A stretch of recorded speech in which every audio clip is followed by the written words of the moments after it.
you for tuning into the Ground Sound. My name is Ben. I'm Derek. And I'm Josh. And we got so very much to talk about today. Everything from over to underneath the ground. Ground Sound, underground music, you know the drill. All right, first up, that. we got Ballast Point Beers. Sponsored by Ballast Point, as always. As And always. This week we're drinking kind of a relatively new thing they've been doing. I think they started this summer. They're canning their beers, which is kind of Canned beers. It's kind of a divergence from the norm for craft brews. Yeah. Right? You don't definitely see is. too many craft brews Yep. doing canned beer. When you think of canned beer, you think Bud Light, Coors Light, Yeah. Right. Miller Light, Exactly. anything light. Yeah. But Truth. apparently, I mean, we were talking to our Orange County representative, Kevin Leonard, and he says that cans are good. And hold on, I have it written down somewhere. There's a reason. Cans are better than bottles for the beer in general, since there is no light and less air in the bottles. It's like a mini keg. Yeah. You know, I've actually heard the same about boxed wine. I did too. Yeah, there's like a movement of classy boxed wine going out there. Yeah. Now, heard is about this that. Very is this- ridiculous. I wonder if this movement is gaining momentum due to Cheap ass people. I think boxed beer is coming up soon. boxed beer. All right. Yeah. You get a Kleenex box full Yeah, of beer. it's and like you get a- beer tap in there. It's like a mini keg made out of cardboard. right. I like it. Anyway, let's talk about the beer. Yep. I'm drinking. I will be drinking in a second. I'll be drinking the Big Eye, and the Big Eye is a traditional West Coast IPA with big citrusy, piney flavors, not as tropical as Sculpin, and slightly more aggressive. And I think Big Eye was the first IPA, and then Sculpin came a little bit afterwards. If I right. got my And timeline correct. Sculpin is my favorite. And My then- favorite IPA. Yeah. It always Yeah. will be. So I'll try Big Eye. They're at some very point. different beers too. Like I think Sculpin has won more awards, and they're more known for the Sculpin. But they did a Yeah. good job with the IPA too. I think. I agree. And Ben is drinking Longfin. Longfin. You want to read this? Oh, I'd love to read that. Longfin, a German Heels style lager. I think I said Heels, right? Is that Helles. Helles. I have no idea. Hell's yes. Someone will correct me later. All ingredients are imported from Germany. Oh, that's cool. And the water is treated with mimic German water. How do you mimic German water? I think it It takes has an accent. They dance on it with wooden shoes first. I think it's 2 parts hydrogen, 1 that's part not oxygen, Germany, right? That's Dutch, isn't Yeah, it? it's Dutch. Yeah, clogging it. Lots of biscuity malt flavors for such a light beer. It's a good 10 a.m. kickoff beer. Actually, it's funny. I drank one of these this morning. For watching- football? I'm watching sorry, football? Yesterday morning, I did that. College football. No, it was just a hangover morning. There was no sports on my television. Oh. That was All right. that was That's for perfect. me. That's perfectly Yeah. fine. All right, and I am drinking the Pale. It is a German-style Kolsch ale with light malt flavors and mellow, earthy hop profile. Ballast Point's first flagship beer. Wow. Oh, I didn't know that. Look at that. But it's called just Pale Ale. It's just called Pale. Oh, Yeah. well. Yeah. Cool. The more you know. So let us crack open the beers. Yep. Give a big thank you, snap to Ballast Point. Here's a beer pour for you. Yeah, they really take care of us. That's what you meant by snap. I think you meant like, Well, we could you know, like when a spoken word poetry. So cheers, thank you Cheers, for the guys. beer as always. To music and community all around. Cheers. All right. Well, we're going to move on to our local discovery segment. And today, Oh, it's so drinkable. yeah, well, You know, what is a Bud Light that has supreme drinkability? yeah. This Yeah. must be extreme drinkability. Ooh, I like that. Yeah, it's really drinkable. You should sell that tagline to Ballast Point. I will. You really should. I will. Extreme. I mean, they owe us obviously for promoting their beer so well to Yeah, our they mass owe us audience. more free beer. Right. Yeah. Exactly. You know, let's spend the whole podcast talking about beer. Let's How's that do sound? it. Yeah. I mean, hey, the more we talk about it, the more we get to drink, right? That's true. All That's right. very true. We should probably move on to what we're actually here to do, and that is Yes. to talk about music. Yes. So as I was saying, So, moving on to the discovery segment, and we're going to be talking about Ranger. Ranger, here in the local world, It Ranger. is. I think. Oh, go ahead. Sorry. Well, I was going to say Ranger is, to my knowledge, is basically Nicole Vaughn. Now, she had a band I saw them for the first time maybe a year ago, and they disbanded sometime after that. But they went as Nicole Vaughn and her lovely band. Oh, that's a sweet So sounding title. she played, I believe, with about 3 to 4 different players. And they were good. It was like a pretty much classic country meets folk sound. Okay. Nothing, in my opinion, too outside of the box. It was listenable. It was fun. Something you want to hear if you're going out and you want something in the background. Right. Not a show-stopping band. I got this Ranger album. I was first intrigued when they released their first single, Promises. And it was something new. It's went a indier edge, and there's a lot of different instruments on the album. There's a lot of different tracks on it, and there's just it's a really diverse album, and it spotlights her and a multitude of other musicians. Like, I believe Moonsville Collective is a big backing band on this album. Wow. And I know that John O'Brien did a lot of work on it Right, as right, well. right. Who produced it, which it's funny. Shocker. Yes, Yeah. shocker. No, it's funny. I was talking with him this last week, and we were exchanging some Facebook messages, and he goes, "Hey, man, I like the podcast." And I said, "Hey, thanks." And then I tell him, for whatever reason, we bring you up in every episode. Yep. We're not even doing it on purpose. Well, it's because he's got his hands in every band in every OC, major it thing seems coming like, out of- yeah. yeah. He's a busy dude. He's Yeah. a busy dude. Anyway, Nicole Vaughn Arranger. Excellent project. Yeah, absolutely. Really different direction. I love it, guys. I really do. From what I've heard, and it hasn't been much, it's been pretty good. Yeah. I'm digging it. So let's play her track. Sure. do it. Yeah, this is Promises off of her newest album. We will talk about more in a second. Yeah. Sweet.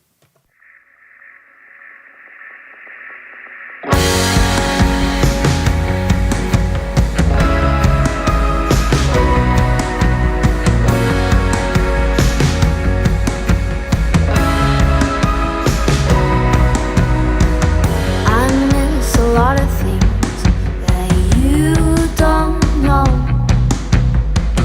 Promises and diamond rings, they do not show. All the dark places in my mind, the closed chambers that you never find.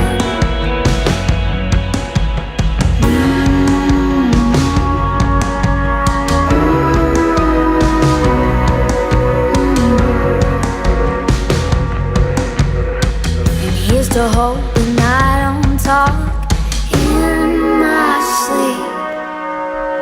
'Cause then you see how I betray in my dreams, and how everything I think ain't so kind. How the clock is moving back in time.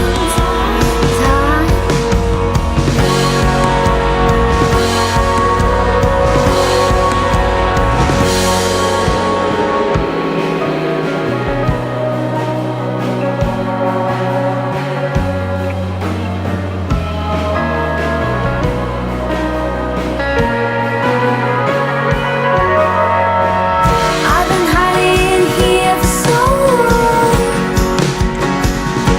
like the black cat that crawls swiftly through a dark hole. I've been fighting him for too long, and I punch and throw, but this sorrow he will not go. Everything I want will live ain't mine, and the feelings that I feel, well, they ain't fine. I'm missing him for so long, and it's wrong, I know, but these thoughts, they won't let go. I've been holding on for too long, but my fingers are clasped too tightly wrapped around the past.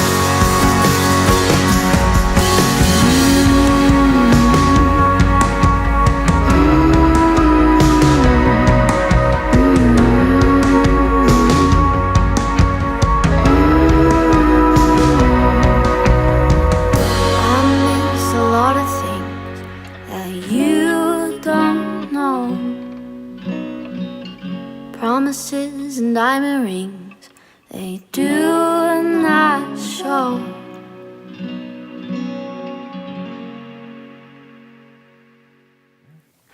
Oh, yeah. I agree. That was fantastic. How great is that? Really good. I loved it. Now, we were talking during that track, and I asked the question because I actually noticed it more the more I listened to this track, but there's really prominent horns on the album. I wouldn't or- say it's prominent, or yeah. important. Like, Important, yeah, yeah. yeah. Like there's these real like crescendoing. They swell. Yeah, They add to the really emotion. do. I thought it was like you said. I thought it was a synth. Yeah. Synth and pad, it, yeah. synth pad. And it wasn't until we're all wearing headphones right now that we realized. Oh, or at least I realized. Damn, those are horns. Yeah, yeah. So- And they really add to the feel and ambience of the song. Yeah. I feel it adds something really, really spectacular. I love it. You guys think that was John O'Brien's idea? I don't. I mean, I know he's worked with a lot of winds before, so it wouldn't be surprising if it was. Yeah. But I think you can definitely hear John's influence on the song. You can. Which is it's awesome. He's got a taste that he puts in a lot of different songs and artists' creations to make it take it to that next level. Yeah. And that's exactly what a producer should do. So Yeah, exactly. I think this was another one of those occasions where it was a real strong partnership between producer and recording artist. Yeah. And like I said, Nicole Vaughn has always been good in my opinion, but this record just really bumped her to the next level. Yeah. And I forgot the name of it earlier, and I'm sorry, but it's called "Songs for Leaving, Songs for Other Things." Have you ever seen her perform live? Yeah, but not as Ranger. I've seen her perform live with the lovely band, and that's when she was doing these covers. I think she did like a Boots Are Made for Walking, like a cover of that, and some other. It just had a real country vibe. No, it's just not my cup of tea going to a show when she's paired up with like the Jeramiah Reds or these kind of guys. It's a little misleading. And like I said, with this album, it just pushes her to a whole new level, and I think it sounds great. Do you think she realized that, and that's why she just dropped the whole Nicole Vaughn and her lovely band and decided to start from new. scratch? Yeah, I have no idea. Then you're supposed to know these. I know things. you. No, come on. Listen, I feel bad because this is actually one of those artists that I haven't gone up to an approach. I think it's because when I first saw her, it was early in my, if you want to call it, a career in this realm. Right. And I was there talking with the J-Red guys and this sort of thing, and I'd never had an opportunity to go and speak with her. see. So I've yet to meet her. Nicole, if we ever bump paths, I'll shake your hand and tell you I bought your album, which I did. Yep, I bought it too. I bought this album, and tell you to your face that you did a great job. Something that was poignant on it, and I think that again this goes with the relationship between producer and the artist. There's some really poignant, honest lyricism going on here. Now, if you were listening to the album, we're going to play another track. It's called "Jukebox by the Sea," and what starts off as a story about what's seemingly going to be a love song. She's talking about how they got drunk at a show, and no, I'm not at a show. They got drunk at a restaurant, and they got close to each other, and they started kissing. And then the next verse, she talks about how she got drunk, he didn't get drunk, and she ends up making an ass of herself or something like that, and she apologizes for it. It's real introspective. This is real life stuff. Huh? Exactly. This is exactly. personal experience. Yeah. No, maybe she's just a maybe. good storyteller. Yeah, exactly. But there's just something very real and human about the tracks on the album, at least lyricism, and we're talking about the chords are being played. I think where the influences came from on creating the album and that relationship was John O'Brien and her did a great job of bringing life to the music. Yeah, absolutely. Yeah. And it was like I said, just a strong marriage. I highly recommend this album. I describe it to these guys as a sleeper. It's a little bit of a sleeper because sometimes it's quieter, less loud tracks, but there's a lot going on in every single one. Yeah. Whether The it be- instrumentation is always really good. Yep. At least I've only heard 2 or 3 songs, and it's always been pretty good. Yeah. And I really like her voice. Her voice is really interesting, right? is, yeah.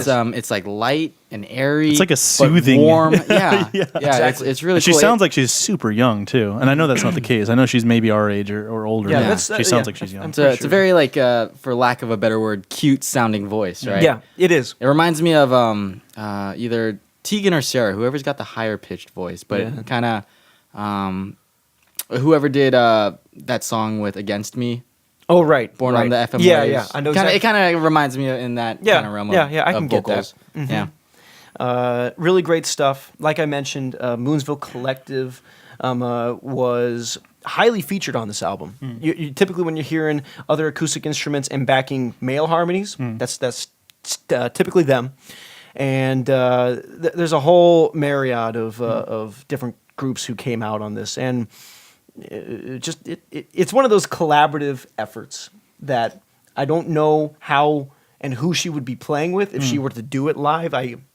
I think as far There's as only I know, one way to find out, right? Exactly. Yeah. So, and as far as I know, she's only played these songs in an acoustic environment by herself. That's as far as I know. Okay. So, And unfortunately, I didn't see any tour dates up on our website. No, So I didn't guess either. we'll just Yeah. have to keep checking. And And she has a really brand new website, right? It's called rangersings.com. yeah. So check her out at rangersings.com. Yep. Or search Ranger. I think you have to search for Facebook. Ranger and Nicole Vaughn for it to pop up. yeah. But Josh it pops actually up. has experience Yeah, yeah. in this. He It's hard to find your music.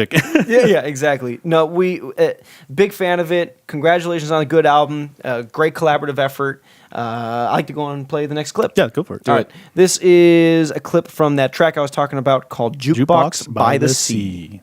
Whiskey words, they tend to hurt, and they hurt the ones you love. And I'm begging you to forgive. I am blind and I am numb from all the stupid shit I've done, but I know you can't forget.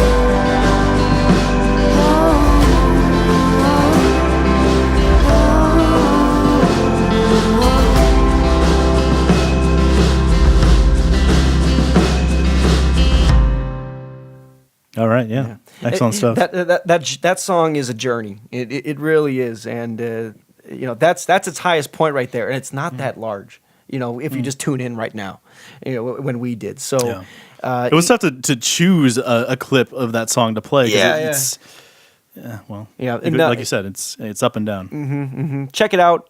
You will not be disappointed. I found it a delight to listen to, Yeah. and look forward to more good stuff. Yep. Very cool.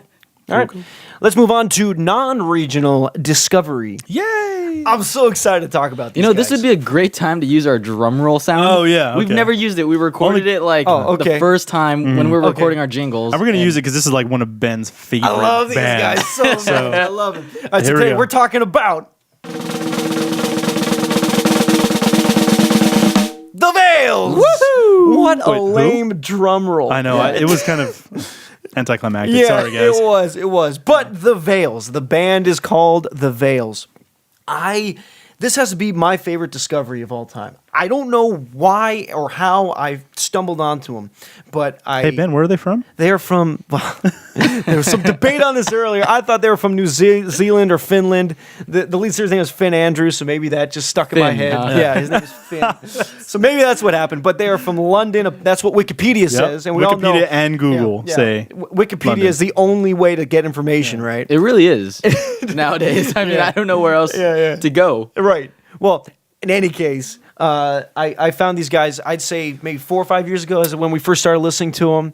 Yeah, the very first song you showed me was a song called "The Larkspur." The right? Larkspur. And I remember asking you time and time again, Yeah. where did you hear of these Yeah. guys? Like, how did you Yeah. find this song? I don't know. And I found them when they were just, that big. And they Small were fish. never came to the States, maybe came one or a few other times before.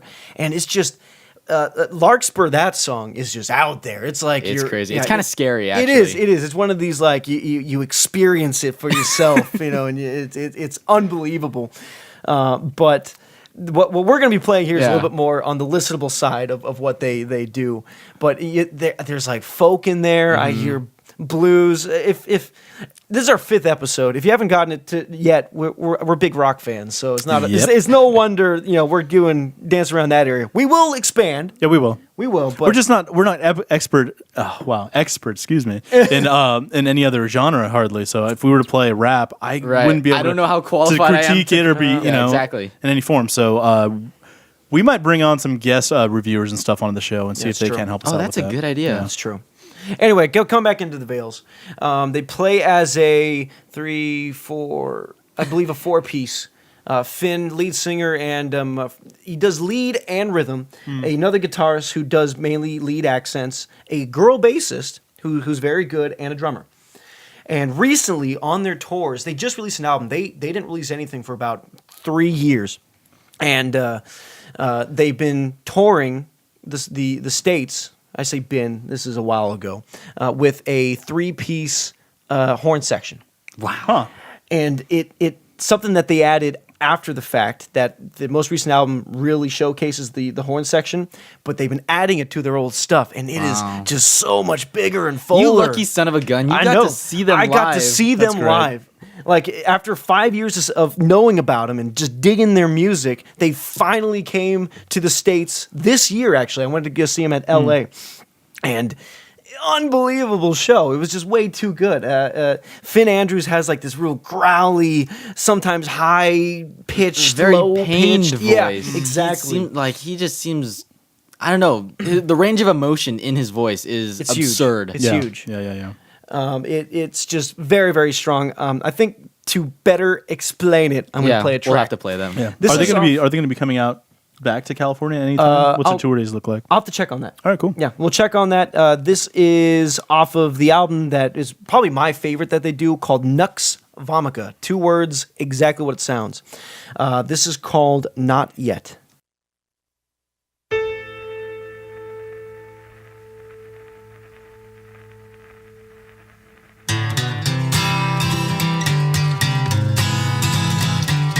Mama, when she'd ride that horse, buried out in Wilson Fields, Mama, tell me all she thought.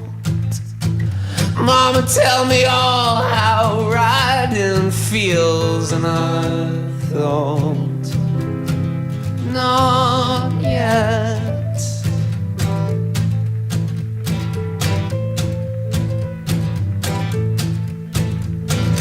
Then when Mama got too old, no one ever rode that horse, till one night I stole her key, and I did ride it all night till dawn. When I thought, not yet.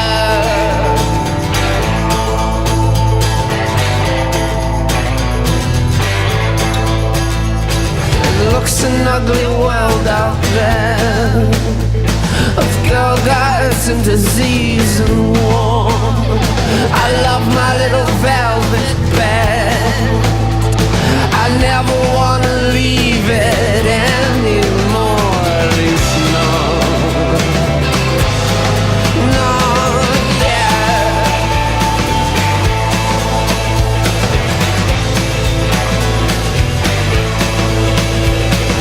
Charlie was the first I called. Charlie was the first I did to lay in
Mama, tell me all she thought.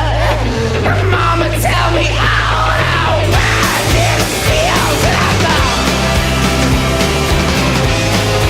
not yet.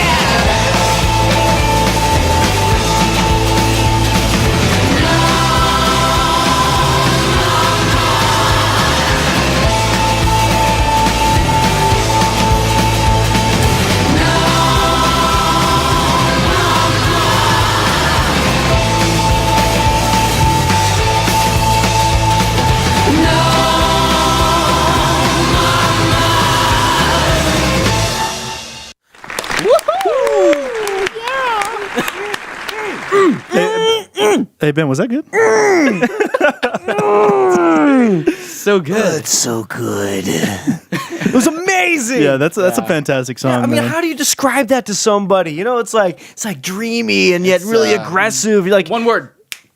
Eargasm. eargasmic. Yeah. Orgasmic. Yeah, Orgasmic. yeah. All right. Yeah. No, but that's a great description. It's super dreamy, but then like he gets so intense with his It's vocals. raw. Yeah, It's so yeah, raw. Yeah. You know what I like visualize? I visualize like Little Red Riding Hood running from like a dragon wolf. dragon it's wolf. approaching on her, and she's like running through the forest, right? Uh-huh. And then she gets away by the help of something else. I'm pulling Go down my on. butt, guys. Keep going. But I'm telling you, I'm digging the story. Oh, boy. yeah, no, but it's just it Coming just to you conjures guys, up- a children's book Right, by Ben right. Kashuk. Chapter 1. Ben, did they play that song live when you saw them? They played the song live. How was it? Unbelievable. Remember when I was talking about the horn section? Yeah. They just brought that in, and that part, every chorus, they're just doing that in like a Right, 3-part harmony Wow. with horns. Filled it in so much, and Finn, you don't actually see him, but you know he emotes so much on stage in his voice. He has an electric guitar where you can't even see his hand anymore. He's just doing these rapid. I'm Yeah. sorry, I gotta gesticulate. Is that the right word? What is that? How do you speak with your hands? What's that word? I've got no idea. Whatever It the could be case. gesticulate. Yeah, All that sounds right. We'll go Sign with that. language? Yeah. I gotta do that. Anyway, he emotes so much in how he plays, how he sings. It's just something to see. For the viewers. Right. So That's fair, now that's fair. I want to see them live for You sure. Yeah. got to. You got to. You've you never got described you them got to me like this. Unfortunately, you will not be able to anytime soon because their upcoming shows are in Denmark, Eindhoven, Amsterdam, and Hengelo. Dude, I could just cash in some of my frequent flyer miles. yeah, do that, man. Yeah. do it. Is there something to note about him? I know we're kind of running short on time here. We spent too much time with the beer as usual. But they look them up. They have a live from Abbey Road session. I didn't know that. 4 tracks from the newest album. Now, I'm going to be honest with you. The newest album for me is not as strong as the older material. It's still really, really great. Yeah, and that's all. I've only heard that. And if album. you're just getting into them, they're going to be a great introduction. But you'll find that the purest of the golden nuggets that are the Veils are golden in nuggets. the Listen, earlier stuff. I listened to that album and I thought it was really good. It is really good. Yeah, exactly. But I haven't listened to Nux Vomica in its entirety. blower. It's a mind blower. Okay, cool. We have to move on. Let's play the clip. Okay, here's a clip. This is called Jesus for the Jugular. What kind of freaking song for a name is that? Let's Name do it. for a song, you mean? Yeah, it's Well, we'll just...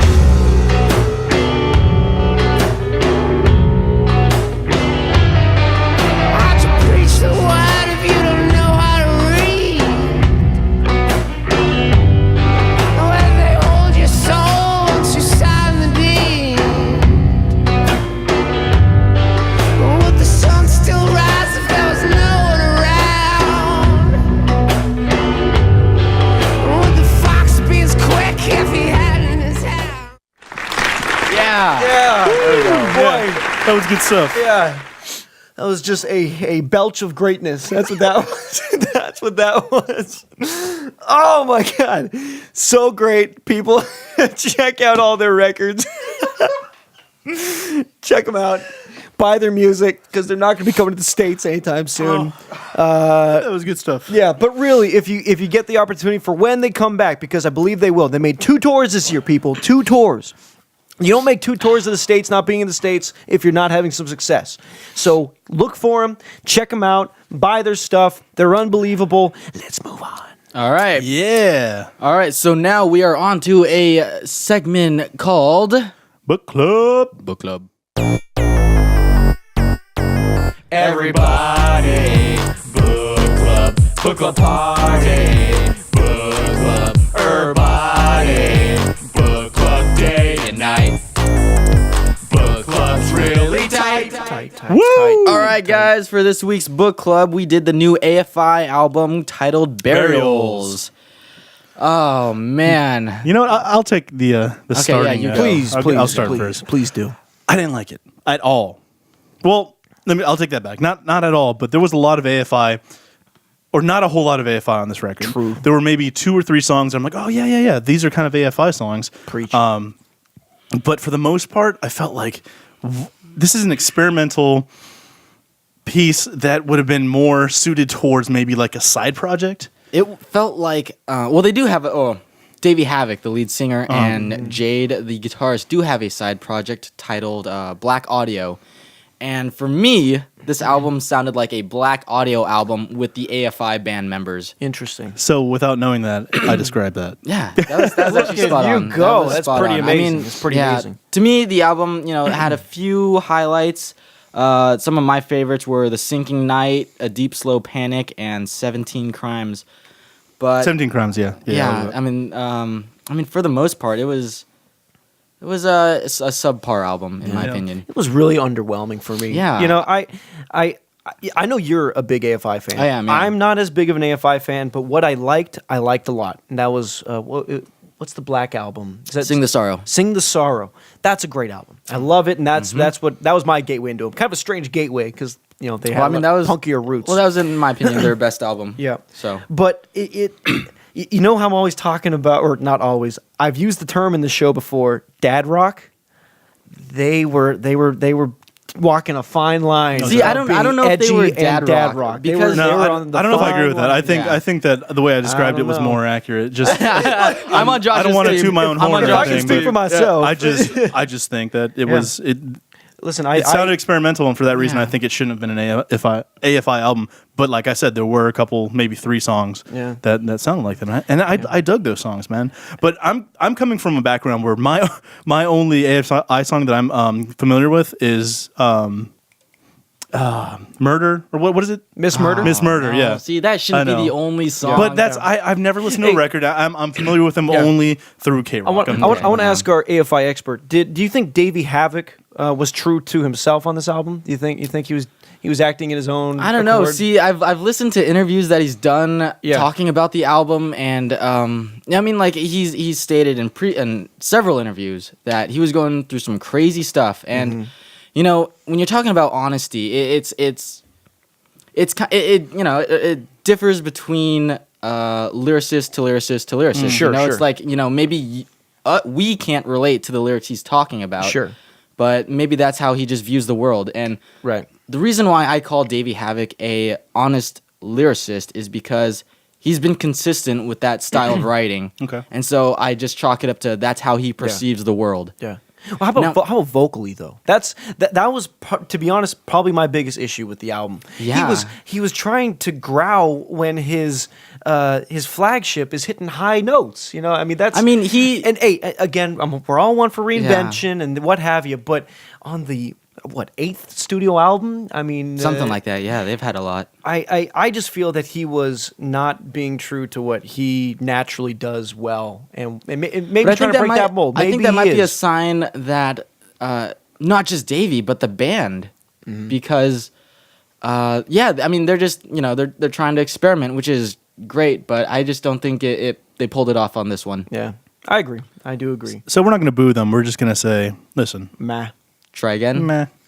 There was some time between this album and their last release. Yeah, their last release was I think 2009, Crash Love. So they've really taken some time off. They've taken some time off, and they've taken a pretty big step, I guess. I guess based on our opinions in the not correct direction. Yeah. The Crash Love album, that was really cool because they, as a band, they kind of stripped down. As a band, exactly. Yeah, it was strictly 4-piece band, rock band, very Cure-like, which I really dug. And this one, they added tons and tons of layers, as you guys know. And I don't know. I mean, some of the songs seem out of place. Yeah. I didn't understand the track list. You know, I'd start feeling one mood, and then they just totally switch it up on me. Yeah. So Another thing, the first track. This will be our last point, and we'll move on. But the first track, I heard an interview about it. it's actually part of a funny. bigger song. It's funny. Oh yeah, it's part of a bigger song. But he calls his vocal melody they did on the first track a blues melody, and I didn't hear that. Yeah, I didn't hear that at all. I know I didn't either. No, That's my point exactly. He Yeah. goes, yeah, you know, we did this layer over this blues melody on top, and I like, no. I didn't hear it, which made me feel that put a bad taste in my mouth. The rest of the album, like I feel he just Do you Yeah. know what blues is? Yeah, exactly. Yeah. That it was lost on me. I'm not, you know, It was lost on me too, and, Yeah. and me being like the AFI fan over Right. here. Yeah, you were listening with an open mind. Yeah, I didn't know you were an AFI fan. I was trying to like this album. No, I was trying to love this album. Yeah. So hard. I listened. I gave it every benefit of the doubt, and I was listening to it. And I'm like, okay, I don't quite agree with that. And I'd listen to it again and be like, Yeah. Listen to it again. And I'm like, okay, my Yeah. opinion stands. Yeah. 3 Bummer. times you listened to it. Wow. huh? Yeah, I've listened to it 3 times, Wow. at least 3 times. Yeah. Oh boy. possibly more. Well, should we rate this thing? Yeah, let's rate this. You go first. I'll go Josh. first. I'm gonna give it a 4 stars out of 10. I'm going with 3. All right, this might not come as a surprise, but 10 stars. No, I'm gonna give it a 6. There were definitely some moments that I loved on the album, but I couldn't get into the entire album. So I think it's a little better than average. That's fair. That's fair. Great. That's our book club. Let's move on to what we're doing this week. Next week. Next week's book club is going to be Arcade Fire. They are coming out with a new album tomorrow, called Reflectors. spelled with a K. Yeah, with a K. I've heard a lot of things about this, guys. It's I don't know how Rolling Stone has a copy, but they have already rated it as almost perfect. So Wait, we will be able to get our hands on it, right? Now that I think about it, because Yeah, it's 'cause not it comes out tomorrow. It does Comes come out out tomorrow. yeah, Okay. we'll be fine. Got it. Looking forward to it. Heard good things. I've never been a huge fan, but we'll see what happens. Yeah, we'll talk about it next week. Yes. Exactly. All right, moving on to the news segment. News. We really got to come up with the jingle. Let's touch on things that happened last week. We went to the Kiev release party. Oh my god! Oh yeah. We did. That was unbelievable. I almost forgot about that. And How they could released you that forget album. about that? They released that album. Yeah, it was a good album. It's a It was a great mind-blower. show. Yep, great show. My only complaint, and we've talked about this, Yep, is every yep. show I've ever been to has been at the most 6 songs. Yeah, what is it? Yeah. They only play 30 minutes worth of material, and it's like we know And it's that they can fill at Right. least like 2 hours. They have 13 songs in the new album. Like they Yep. could fill an entire set. Yep. This time I kind of get it because they even they explained it. They said this is a CD release party and we want to just chill. Yeah. So Sure, we're only yeah. going to play one more, and Yeah. here you go, which makes total sense. Right. But we also saw them at the Constellation Room a couple weeks ago, and it was the shortest set Yeah. that I could have ever Yeah, I think wanted. we've seen them play the same Yeah. 6 songs, maybe with one. Yeah. Exactly, and added we're somewhere always else. shouting out crooked Yeah, strings, crooked and they strings. never Yeah. deliver. No, they played it once. That was when we went to the bootleg bar. They did. They right. played boy. it there, and it was so Yeah, good. another 30-minute set though. Yeah, Yeah. but great album. Go pick it up. And God, go see these guys live. Yeah. Yeah. They're meant for big things. Keep your eyes on them. Although they will make you feel bad about being a musician. They will. They will. I feel terrible about retarded. myself. I Yeah. feel Yeah. retarded when I see them Absolutely. play. I'm Absolutely. like, what? Yeah. And Our whole life is a just like- lie. yeah, it's our just like there's vantage no- point on the piano player. Yeah, this show. Yeah, I'm just watching. There was no stage at this place. Yeah. Well, pretty There much. was, there was no like a stage. drum stage. Let me Yeah. set the scene for you. Ben had pretty much had his body against the piano player's body. That's how close he was. Yeah. I was sniffing his hair the entire set. Just Yeah. you play good. Okay. All right. Okay. Moving on. Yeah, unbelievable people. Go see that. And we just might have them in our studio sometime. Yeah. Yeah. Cross my don't fingers. get too Cross excited. my fingers. But we might have them in Yep.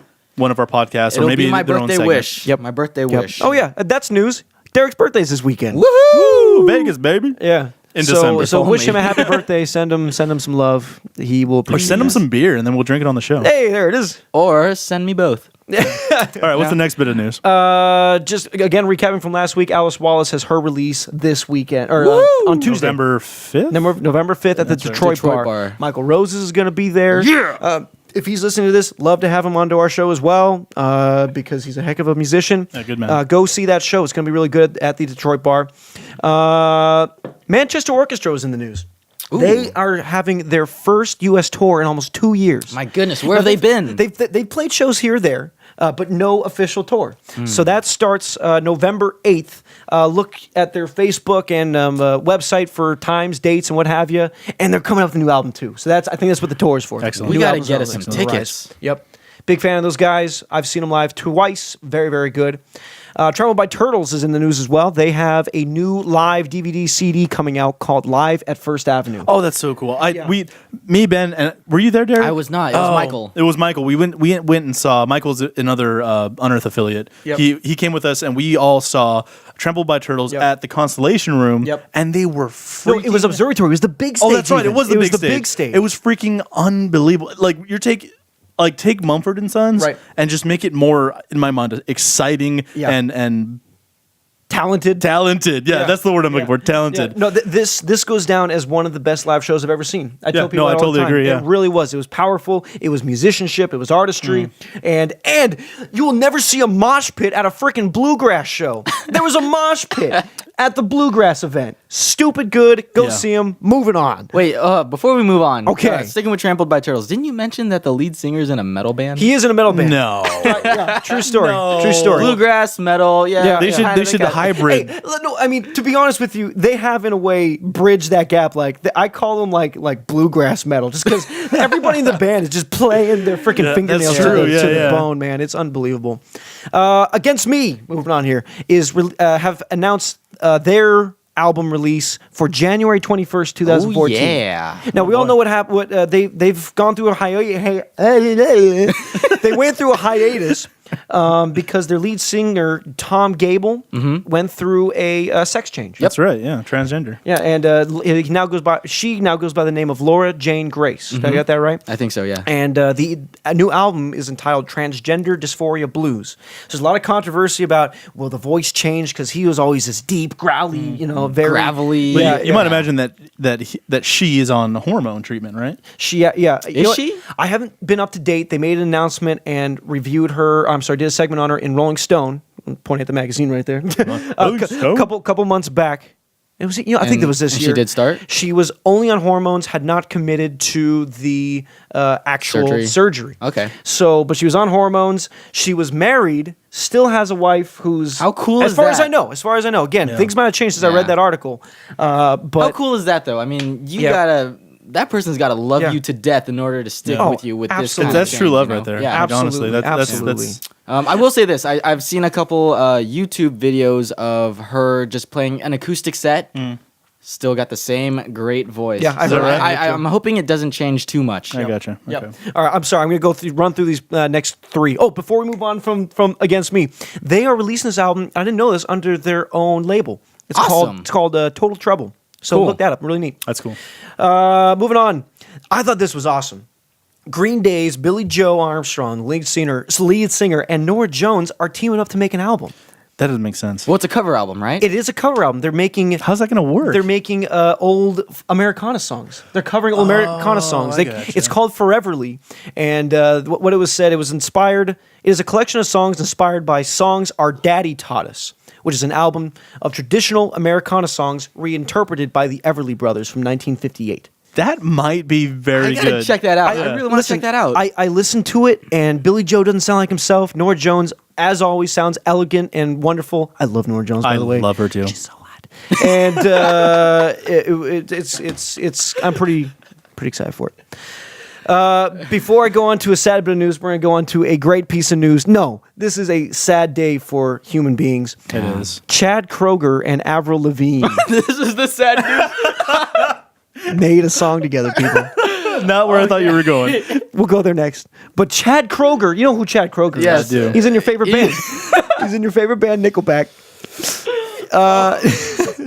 And but Chad and Avril Lavigne made a song. People, Oh, I mean, they're engaged, right? Or they could be married by now. I are don't they know. married? I didn't know that they were even They're at together. least engaged. Yeah, Yeah. you know what it sounds like? It sounds like Avril Lavigne trying to do a Nickelback song. It sounds like Awesome. they took Chad Kroger's like effects and put it on her. And So I'm would you telling call this mom rock then? Mom rock. It's something, people, but it's not wonderful. All right, now let's get Okay. serious. Let's get serious. We lost a legend today, October 27th.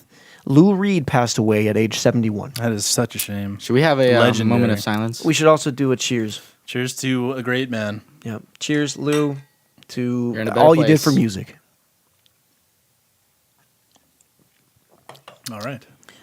Couldn't really find anything about The cause of death, right? cause. All that I could dig up is that he recently went through a liver transplant. So maybe there's complications that's there. a major surgery. Yeah, So. Yeah. but that's all we can do. Sad I guess day we in could provide music. an update next week. Yeah, we'll let you guys know if we Yep. find anything out. Or you could just Google it or something. Yep. Yeah.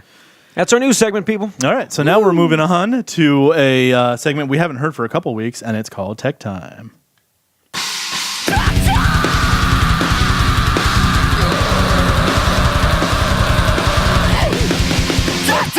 Woo! I am so proud of that jingle. I missed that jingle. We Yeah, I really know. haven't heard it in quite some time. Well, thanks for cutting out my segment, guys. All right, so this week I'm actually not going to be talking about technology. I'm going to be talking about the technicalities of copyright and licensing. See what I did there?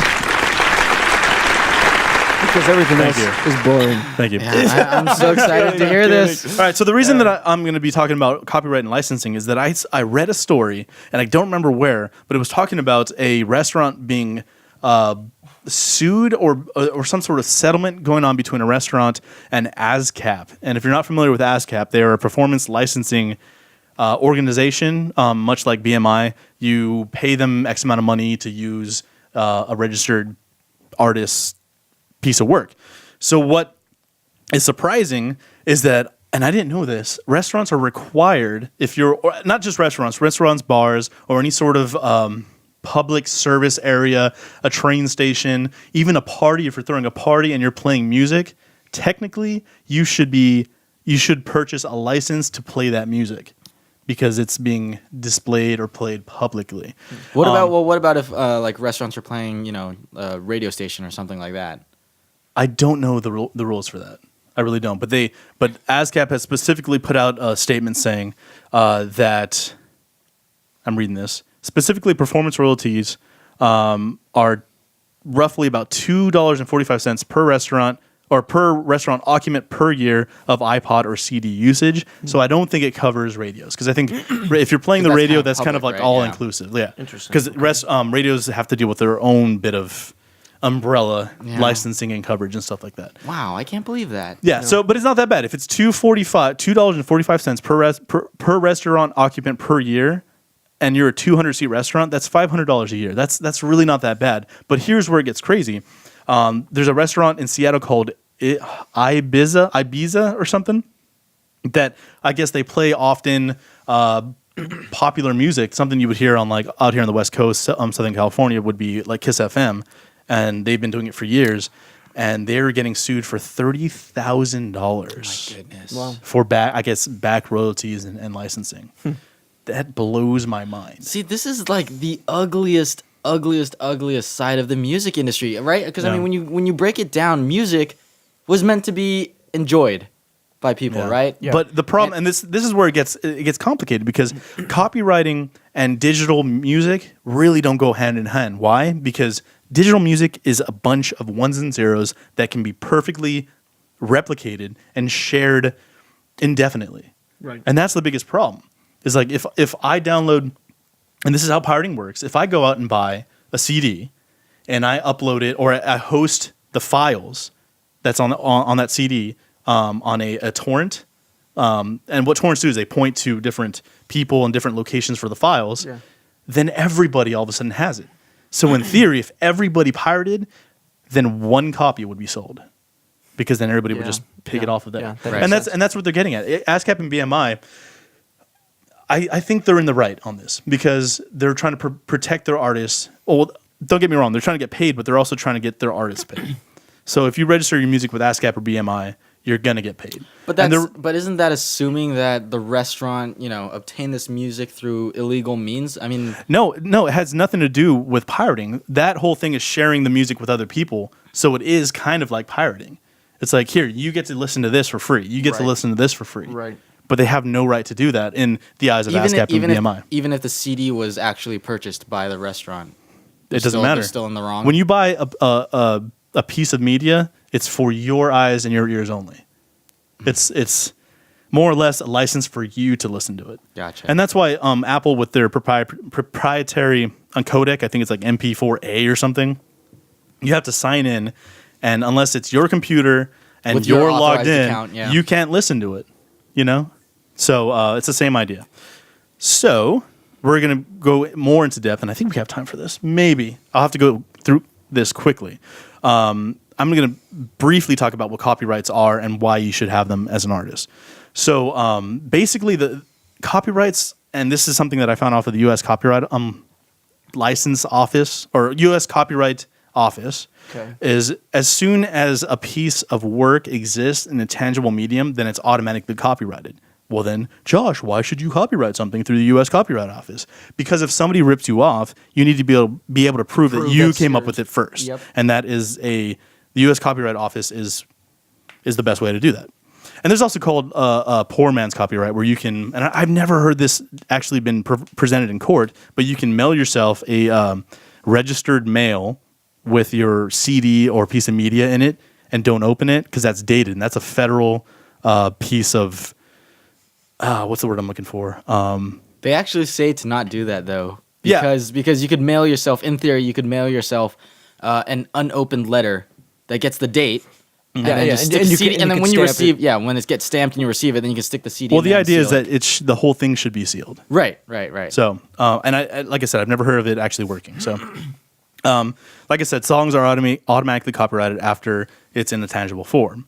And for a nominal fee, you can get something copyrighted. Do you guys remember what it was when you did the Amherst Isle stuff? It wasn't. I think It was I don't remember the Amherst style, but I recently tiny. did like the Atari Sunshine stuff, and that was about, I want to say, $30 to $40 For the whole thing? Yeah. For the That's what I was for a gonna 12 or 11 song album. Yeah. Which is not bad. If you want to protect yourself against somebody stealing your stuff, if you think you're going to be the next big thing, and they make it so easy. You can go online, submit online completely. You can still do it by mail, but that's totally antiquated. You don't want to do that. It's going to take longer. They even say don't do it, but it's available. Yeah, I finished the entire process, an 11 song full length album, in maybe 30 to 45 minutes. Yeah. Also, another interesting thing about copywriting is that copywriting only protects the lyrics and the actual sound recording. So taking a snippet or an entire song that artist used, that's the only thing being copyrighted. That's why artists like Weird Al can make a living doing what he's doing. Although Weird Al is a gentleman because he does gets permission. Oh, yeah. He does. He's like, hey, listen, I want to do this, and I haven't heard of any artist saying no. No, it's definitely happened. Oh, It's it has? definitely happened. I don't know it off the top of my head. He's talked about it before in interviews, so go look it up. It's really hilarious. Okay, well, I was misinformed. There you go. And so this is going to segue us perfectly into our next segment called Debate Team. And we're going to be talking about, launch the jingle. Debate Team. Assemble. That I'll have to do. All right, so the segue is we're going to be talking about what is better or more, I guess, acceptable in the world of music. Well, it's the whole Spotify debate. It right? is the Spotify That's debate. what we're getting down But to. we're not just going to be talking about Spotify. We're going to be talking about, I guess, on the hierarchical level of what's good and bad. I guess at the bottom would be pirating. Right above that would be Spotify. Right above that, no, actually, I take that back. It would be pirating, and right above that would be streaming on YouTube. Right above that would be Spotify, and right above that would be buying the music, singles, and then buying the whole album. And that's the hierarchy. So I have read a lot of articles talking about how Spotify is the devil, and a lot of people don't like Spotify. And I'm sure you're familiar with that. And for the reasons that Spotify spends a lot of their time and their effort paying out, in their words, paying out artists and making sure that they get their fair share of based on the plays and the streaming count. And it's interesting because if you're a big artist and you have management and you have, I guess, clout in the industry, you're able to negotiate with Spotify as I guess as for how much you get per song play. That's the bands get to negotiate, or the promotion. Well, company gets to? the management. The management. I can't Whoever's imagine signing the band- contract yeah. or writing up the contract. I'd And this imagine. is where the problem lies: is Yep. is that there is so much inconsistency, even for signed bands, and it really doesn't have so much to do with negotiations. Is that Spotify is responsible for the analytics of what gets played and what doesn't get played. So they'll send out checks and say, "Well, you got this X many views," but they're saying that it's coming out of their business. Does that make sense?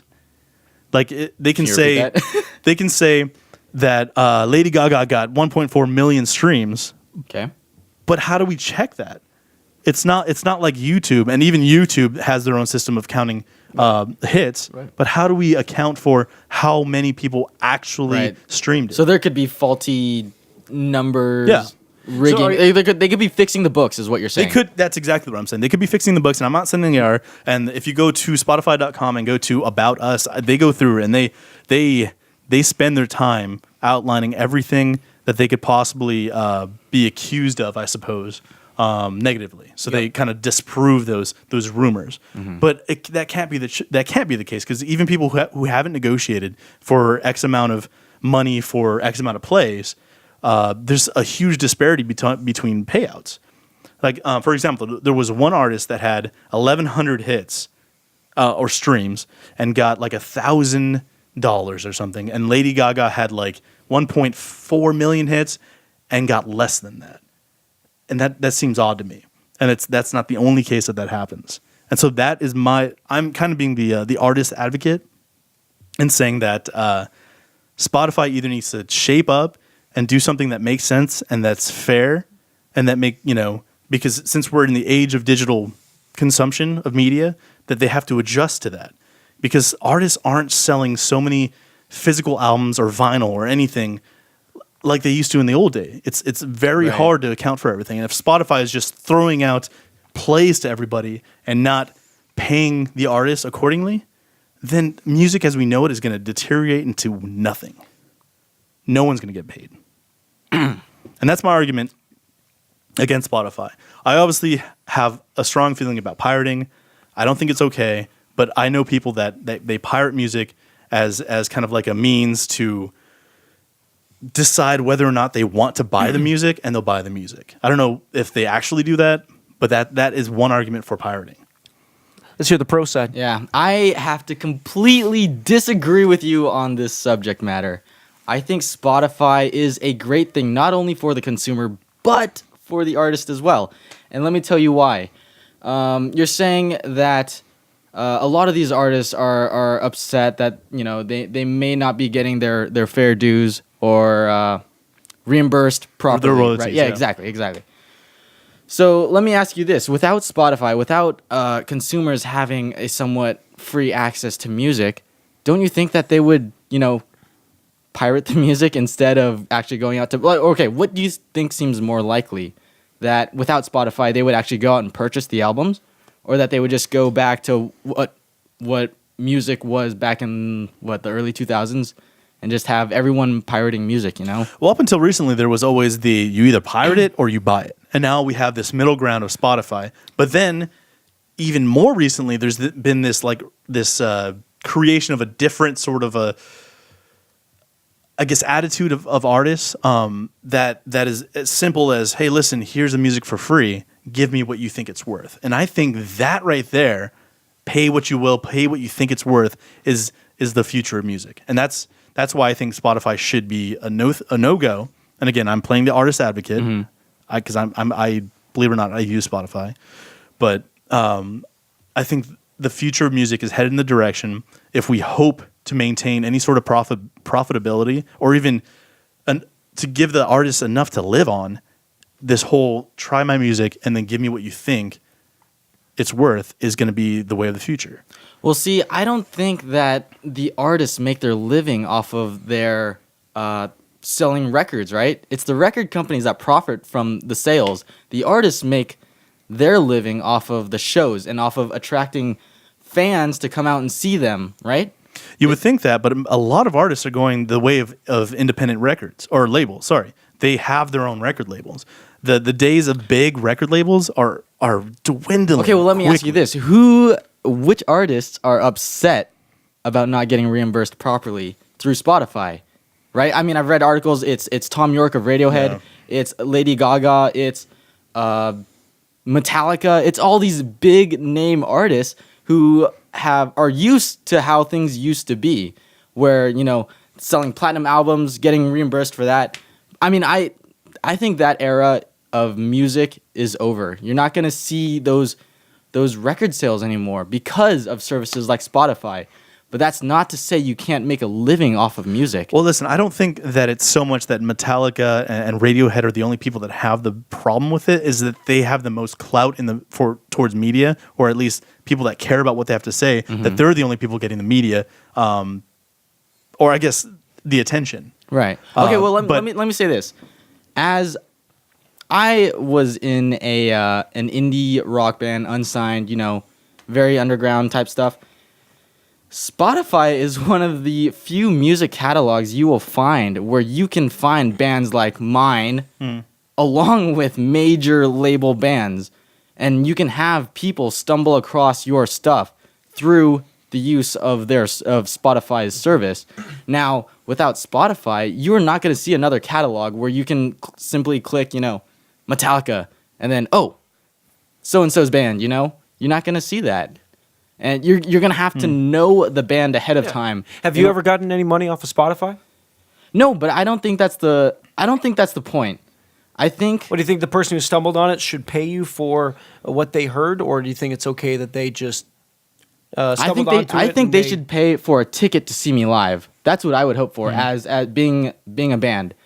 Because we talked about this before, how a lot of underground bands are even giving away their music for free. Ben, you and I were in a band together, and when we played shows, we would be giving CDs away for free. We were just trying to hook people on to our sound, and just get them to listen to us. Yeah. Okay, but They also probably paid a ticket to get to the event. Now That's true. Now, But- but there was some sort of money exchange. My issue with Spotify is this: you can either pay to get no ads or this sort of thing, or you can do it for free.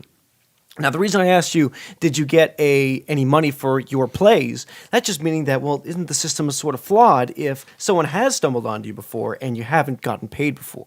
Because at the end of the day, the business will grow where the money is. Yeah. That's music. That's the music industry as a business. Now, my side is coming from the music consumer. I still consume music.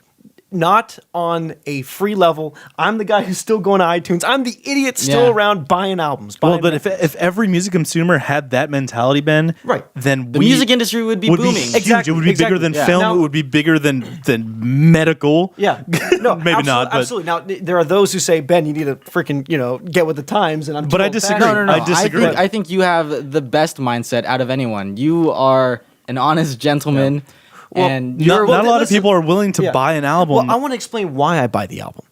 I buy the album, and this is something that I taught myself, or thought I was teaching myself since I started buying music when I was in 5th or 6th grade. I buy it because I feel my own little way I'm influencing the industry. Now, how am I doing that? I'm putting money into what I believe in. I believe in the artist. I believe in the band. If that band is signed and labeled, who do you think is going to put more? The label is going to put more time and commitment into the band who's selling the records. So, on the small level, I'm supporting the band. On the bigger level, I feel like whether I am or not, these days I don't think I am. I feel that I'm influencing the industry because it shows what is selling and what isn't. Even if I'm only buying one album, it is my money. It's kind of like a vote. I'm giving my vote. I'm casting my vote. No, I for totally this agree with group. that. Yeah, but I mean, like sites like Billboard, they actually have adjusted their rating Right. system to include streaming, single downloads, and full Exactly. album downloads. But I think you brought up a good point. We're talking about mainstream music here, Right. and how mainstream Well, music is suffering yeah. from stuff. I totally agree. Yeah. Mainstream music is suffering from free services like Spotify, Yeah. right? These big bands are not getting paid, and so and so. But with the rise of the technology available to the lowly musician who wants to put out an album, like Sure. anyone can put out an album Sure. now. Now, this begs the question: who is Spotify benefiting? And I think that if you're a small to medium small band, it's good for you because, as he mentioned, it's a good place to put your music, and someone probably going to listen to it. But the thing is, probably not, though. Probably not. I agree because most people, at least most people that I talk to, what they do is they create a playlist of things they want to hear, and they don't even look at the suggestions. Yep. Spotify would be great if it was only consisted of underground music. It'd be the kind of thing that. Okay, I don't know about that. Okay, I'm being too general, but it is definitely not benefiting those. Okay, who I think you guys used are to getting paid a certain significantly way. counting out the people who use not just Spotify but Pandora, Rdio, all these sites or these services that make a customized radio station of related artists. Right. Now, granted, you're not gonna. I guess the majority of people are going to be searching for related artists that are the artists that are played on the radio, right? But when I use those services, I search for a band like the Veils, related artists, sign me up for a radio station kind of thing, and I explore the bands that pop up with them with underground music. And I was telling Ben earlier, I was streaming an album recently. The band is Mona. They're not completely underground, but I found that they're actually playing a show through Spotify. Spotify lets you know when there's a show near you. Right, I've heard that. And I'm gonna go. I'm gonna buy my ticket and I'm gonna go. Yeah. Go ahead. I would say the other side of it is, and the other argument to this is, what about those who listen to the album on Spotify and then buy it after the fact? I think that is a truly idealistic, and if that was it is still, idealistic. Nobody does Nobody it. does that. Why Nobody pay does for that. if $10 a month you get unlimited music? No one, and it's a crappy business model. Well, not. I mean, for them it's great. They're profiting fantastically, but it's a terrible model for musicians in general because they're not going to listen to it on Spotify and then go buy the album because they like it. Because why? Even they have if you access go to the it. event, even if you go to the show that's being promoted on Spotify, They're not going to buy the album. They're not going to buy the album. Now, again, there's probably a few in the wide range of Spotify users who do practice that. But I think on the whole, bands are going to be getting paid less, and that all started with, in our generation, we in the music consumption world. Okay, but is that necessarily a bad thing? Right, no, but that's my point. It's a reality. Is it a bad thing? Yes, because bands got to eat. End of the day, are we talking huge bands? Am I talking like Lady Gaga? To a point, I think she's going to be okay. But listen, I don't think it just hurts the big bands. I think it hurts every band that's above underground. So if you have a decent following, then you want to get paid because you know people know your stuff. Okay, but So at what point does it change for you, Derek? At what point are you like, oh well, I'm just using it for marketing? At what point do you see that you're getting 2 million hits? Are you going to be pissed, or are you going to be okay with the fact that you're $20 a week or something? Exactly? If you get like 2 million hits, are you going to be pissed that you're not getting paid? It depends on how my shows go. Because if I'm selling very little albums, but I'm selling out every show I play at, I'm going to be stoked about that. I don't care. Yeah. Like, I don't know.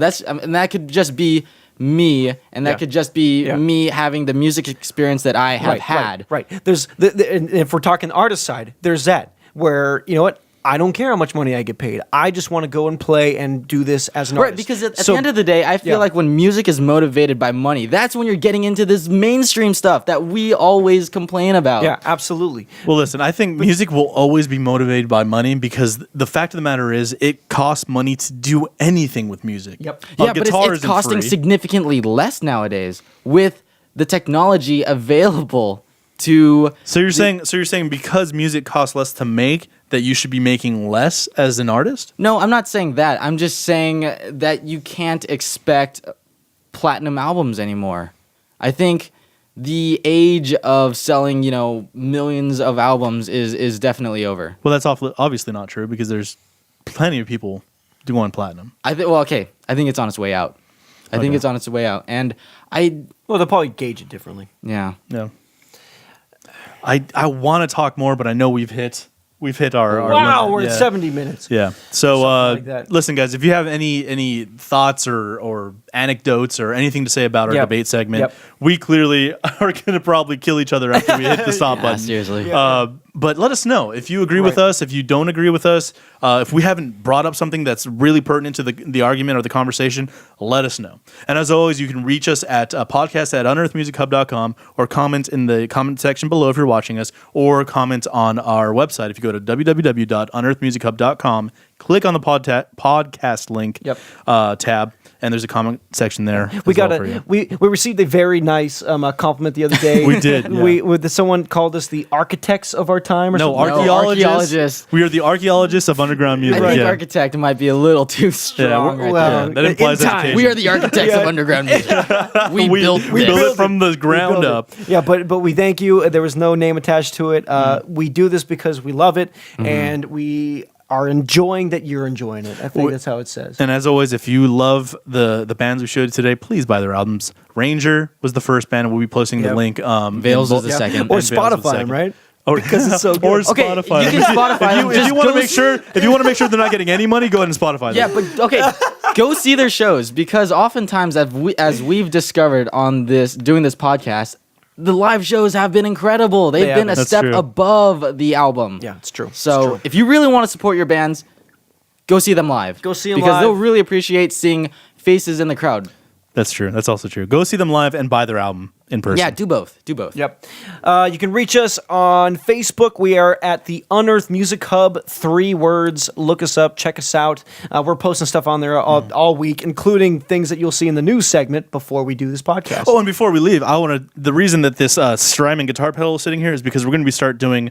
Well, not we. Okay, I and another person, my friend Matt, are going to start doing a review kind of offshoot of the Unearthed brand. So we'll start reviewing guitar pedals such as this beautiful Strymon El Capistan and many, many other things, including guitars, basses, recording gear, and things like that. So if you're into that, stay tuned, because we're going to do that. Follow us on Twitter at unearth_MH as well. I think it's the same username for our Twitter account, which we need to update. We're not doing too good. Yeah, we're awful. But we are good on Twitter, Yeah. so check us out there. So- Tweet. Yeah. Thanks again. Thank you guys. Hashtag ground sound. Thank you guys so much for listening or watching, and we love doing this, and we're getting positive feedback, so we're going to keep doing it, even if you don't like it. So Yep. Keep the submissions coming. Keep the comments coming.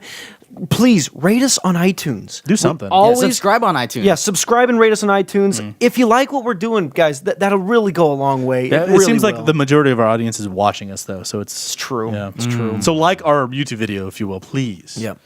But we got to go. Thank you so much. We do have to go. Adios. Thank you so much for coming. Woo hoo.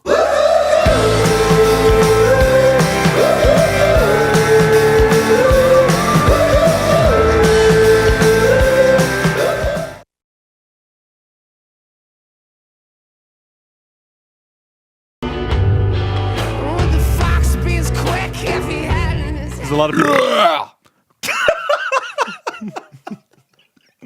We're gonna have to cut that. Let's be quiet. Let's give ourselves some time to be able to cut that out.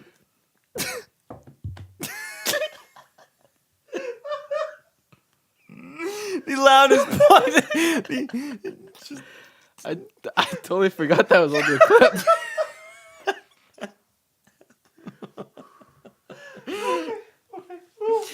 All right, we're back. Pardon. All right, this is how we'll come into it. Yeah. Yeah. Yeah. There we go. Boy. That was good stuff. Yeah.